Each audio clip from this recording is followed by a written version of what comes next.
नमस्कार. जय श्रीराम. मंडळी, मुस्लिम समाज हा भाजपवर एवढा नाराज का आहे? किंबहुना मुस्लिम समाजाचा भाजपवर खरंच राग आहे का, रोष आहे का? तर खरोखरच अगदी सांगायचं झालं, स्पष्ट सांगायचं झालं तर मुस्लिम समाजाचा भाजपवर रोष आहे. मुस्लिम समाजाची भाजपवर नाराजी आहे. ही वस्तुस्थिती नाकारता येत नाही. ही वस्तुस्थिती नाकारून चालणार नाही.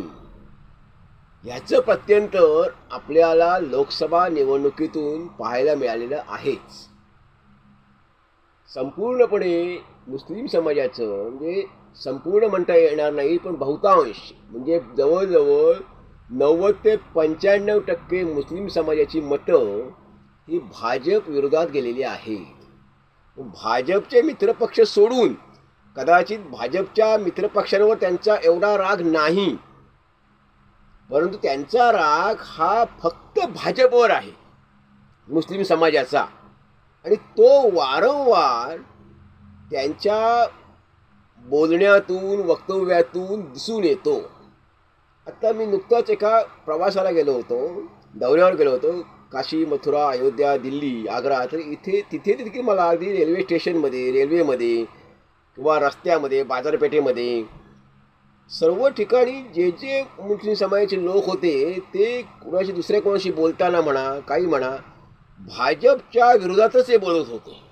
त्यांचा बोलण्यातला सूर हा भाजप विरोधीच होता. उदाहरणार्थ मुंबई असेल, पुणे असेल, इकडे देखील कुठेही अगदी चिपळूणसारखं शहर घ्या, रत्नागिरीसारखं शहर घ्या, महाडसारखं शहर घ्या, तेथील जो मुस्लिम समाजाचा माणूस आहे तो थेट भाजप विरोधात एकदम बोलतो. असं का होतं? संपूर्ण देशातल्या मुस्लिम समाजावर अशी वेळ का यावी की भाजपसारख्या एवढ्या गेले 10-12 वर्ष सत्ताधारी पक्ष असलेल्या पक्षावर आणि 50-60 वर्ष राजकारणात स्थिरस्थावर झालेल्या पक्षावर एवढी नाराजी त्यांची का असावी? ह्या गोष्टीचा मुस्लिम समाजाला नव्हे तर भारतीय जनता पक्षाच्या धुरीणांनी आणि वरिष्ठ नेत्यांनी विचार करण्याची गरज आहे, आत्मपरीक्षण करण्याची गरज आहे. ह्या गोष्टीचा त्यांना गांभीर्याने विचार करावाच लागेल. कारण ही मतं सोडून, कायमस्वरूपी ही मतं सोडणं भाजपला परवडणारं नाही. निवडणुका या सारख्या येतच राहणार आहेत आणि ह्या मतांची भाजपला गरज असणारच आहे. आता भाजपकडे आता मंत्रिमंडळ उदाहरणार्थ केंद्रामध्ये आलं, स्थापन झालं नव्याने, त्यामध्ये मुस्लिम चेहरे किती आहेत? तर भाजपकडे मुस्लिम नावंही आहेत. आता शाहनवाज हुसेन आहेत, मुख्तार अब्बास नक्वी आहेत. जे मुख्तार अब्बास नक्वी हे 2014 ते 19 मंत्री होते. ह्यापैकी कुणी त्यांचे मंत्री झालेले नाही आहे. शाहनवाज हुसेन हे तर मुरली मनोहर जोशींचे जावई आहेत. मुरली मनोहर जोशी भाजपचे ज्येष्ठ नेते होते. तर एकाही चेहऱ्याला संधी न दिल्यामुळे किंवा मुस्लिम कार्यकर्ते, मुस्लिम नेते ह्यांनाही भाजप पुढे आणत नाही. त्यांच्या प्रवक्तेगिरी त्यांच्यावर सोपवत नाही. मुस्लिम प्रवक्ते भाजपकडे आहेत असंही दिसून येत नाही. त्यामुळे भाजपविषयी संशयाला सुई असते, वाव राहतो आणि गैरसमज निर्माण होतात मुस्लिम समाजामध्ये की खरंच आम्हाला प्रतिनिधित्व मिळत नाही, आम्हाला एकतर मंत्रिमंडळामध्ये स्थान नाही आणि आम्हाला कार्यकर्त्यांमध्ये पण स्थान नाही, नेत्यामध्ये पण स्थान नाही, असं त्या लोकांची, त्या समाजाची अशी गैरसमज निर्माण होतो. त्यामुळे हा गैरसमज भाजपने खरं तर दूर करायला हवा होता. आता हा का दूर करत नाही आहेत गैरसमज, किंवा गांभीर्याने का हा प्रश्न ते गांभीर्याने यावर विचार का करत नाही आहेत, हा खरं तर त्या पक्षाचा स्वतंत्र विषय आहे. परंतु हा एक खरं तर विचार करण्यासारखी गोष्ट आहे. मुस्लिम समाज भाजपवर नाराज आहे ही वस्तुस्थिती कुणीही नाकारू शकत नाही. आता दुसरी गोष्ट अशी आहे की भारत पाकिस्तान, अखंड भारताचा जो घोष केला जातो की अखंड भारत, तर खरंच भारत, पाकिस्तान, बांगलादेश आज जर एक असते तर आज भारताची लोकसंख्या किती असती? आज भारतामध्ये जवळजवळ 20 कोटीपेक्षा जास्त मुस्लिम आहेत, मुस्लिम समाज आहे. आज पाकिस्तानमध्ये जवळजवळ 26-27 कोटी मुसलमान आहेत आणि बांगलादेशमध्ये 16-17 कोटी मुसलमान आहेत. यांची जर लोकसंख्या आपण केली, बेरीज केली तर किती होते ती? म्हणजे भारतामध्ये 50% फक्त मुस्लिम राहिले, हिंदू राहिले असते, 50% मुस्लिम समाज राहिला असता, तर 50% हिंदूंची सगळी मतं ही भाजपला मिळाली असती का? म्हणजे अटलजी हे पंतप्रधान होऊ शकले असते का? मोदी पंतप्रधान होऊ शकले असते का? बिलकुल नसते. आणि अखंड भारत आपण जर म्हटलं तर त्यामध्ये अफगाणिस्तान पण येतो, त्यामध्ये काबूल पण येतं, हे सगळं येतं. मग तर हिंदू तिथे अल्पसंख्या होणार आहे, 25-30-40% फक्त हिंदू समाज त्याच्यावर येणार आहे. ह्या गोष्टीचाही आपण जेव्हा अखंड भारत म्हणतो तेव्हा या गोष्टीचा विचार करावा लागणार आहे. दुसरी गोष्ट अशी आहे की वाचाळवीर जे आहेत त्या वाचाळवीरांनाही तुम्हाला कुठेतरी लगाम घालावा लागणार आहे. हे जे प्रज्ञा ठाकूर आहे किंवा आणखीन काही ते साक्षी महाराजसारखे आहेत, असे अनेक जण आहेत, त्यांनाही कुठेतरी तुम्हाला लगाम हा घालावाच लागेल. मुस्लिम नेतृत्व हे पुढे आणून मुस्लिम समाजातील गैरसमज हे मिटवावेच लागणार आहेत. कारण हे मुसलमान जे आहे ते कुठे जाणार नाही आहेत, ते येथीलच मुसलमान आहेत, त्यांची पाळेमुळे इथेच रुजलेली आहेत, ते इथलेच आहेत.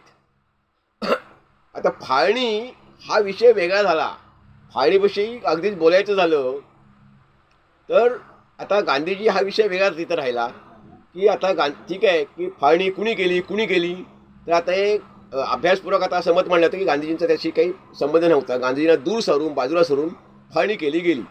परंतु समजा अगदी त्यांचा कुणाचा राग असेल की नेहरू आणि पटेल यांनी फाळणी केली, समजा त्या महापुरुषांचा फाळणीशी संबंध नाही, तरी आपण म्हणू की निरुपायाने त्यांना संमती द्यावी लागेल नेहरू आणि पटेलांना, असं म्हटलं आपण तर ते एक प्रकारे म्हटलं तर गैर कसं ठरेल? कारण ह्याच्यामुळेच मोदीजी आणि भाजपची सत्ता येऊ शकली, नाहीतर सत्ता येऊ शकली ही नसती. हा वेगळा भाग. म्हणजे फाळणी हे दुर्दैव आहे, दुःखद गोष्ट आहे, हे खरंच आहे. पण जेव्हा ह्या सगळ्या गोष्टीचा आपण विचार करतो की मुस्लिम समाजाची नाराजी, जर भारत पाकिस्तान खरंच एक झालं असतं, बांगलादेश एक असतं, तर भाजपची सत्ता ही नक्कीच येऊ शकली नसती. आता पूर्वी भाजपकडे 92-93 दरम्यान मुस्लिम नेतृत्व होतं. काही अब्दुल करीम एक खान म्हणून नावाचे कार्यकर्ते होते मुंबईमध्ये, काही एक नफिसा हुसेन म्हणून एक महिला कार्यकर्त्या होत्या चांगल्या, त्यानंतर एक रियाज शेख नावाचे कार्यकर्ते होते. अटलींच्या मंत्रिमंडळामध्ये सिकंदर बख्त नावाचे एक मोठे नेते होते. तर असे त्या काळात खूप असे मुस्लिम नेतृत्व अटलजी आडवाणींनी पुढे आणलं होतं. असं आता पुढं का आणलं जात नाही? तर मुस्लिम समाजातील गैरसमज आपोआप दूर होतील. जेव्हा तुमचे पक्षात मार्फत मुस्लिम नेतृत्व जेव्हा तळागाळात जाईल आणि गैरसमज दूर होतील, तेव्हाच मुस्लिम समाजाची मतं ही तुम्हाला भाजपला मिळणार आहेत.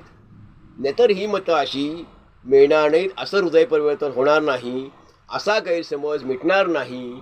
तुम्हाला प्रत्यक्ष कृतीत उतरावं लागेल, कृती करावी लागेल आणि नवीन नेतृत्व शोधावं लागेल. नसेल नेतृत्व मुस्लिम नेतृत्व तर ते तयार करावं लागेल. मोहनजी भागवत यांनी मागे सरसंघचालक मोहनजी भागवतांनी काही मुस्लिम नेत्यांची भेट घेतली होती आणि त्यांना संघाच्या एका कार्यक्रमाने पाचारण केलं होतं आणि सर्वांचं फार चांगल्या प्रकारे संवाद झाला होता. तर तसं काहीतरी भाजपला करावं लागेल, नवं नेतृत्व प्रस्थापित करावं लागेल, तयार करावं लागेल आणि ते समाजासमोर मुद्दामून न्यावं लागेल, नियोजनपूर्वक न्यावं लागेल. तरच मुस्लिम समाजाविषयीचा गैरसमज जो आहे तो गैरसमज दूर होईल आणि इतरही पक्ष, इतरही संघटना असं म्हणू शकणार नाहीत की भाजप मुस्लिमांना संधी देत नाही, भाजप मुस्लिमांवर अन्याय करतो, असं ते म्हणू शकणार नाही. तेव्हा ही संधी भाजपने देऊ नये, तरच भाजपला भविष्यामध्ये या मुस्लिम समाजाची मतं मिळू शकतात, अन्यथा मुस्लिम समाजाची मतं ही मिळू शकणार नाही. मंडळी, यावर आपलं काय मत आहे आपण जरूर नोंदवावं, आपला अभिप्राय जरूर द्यावा. धन्यवाद. जय हिंद, जय भारत.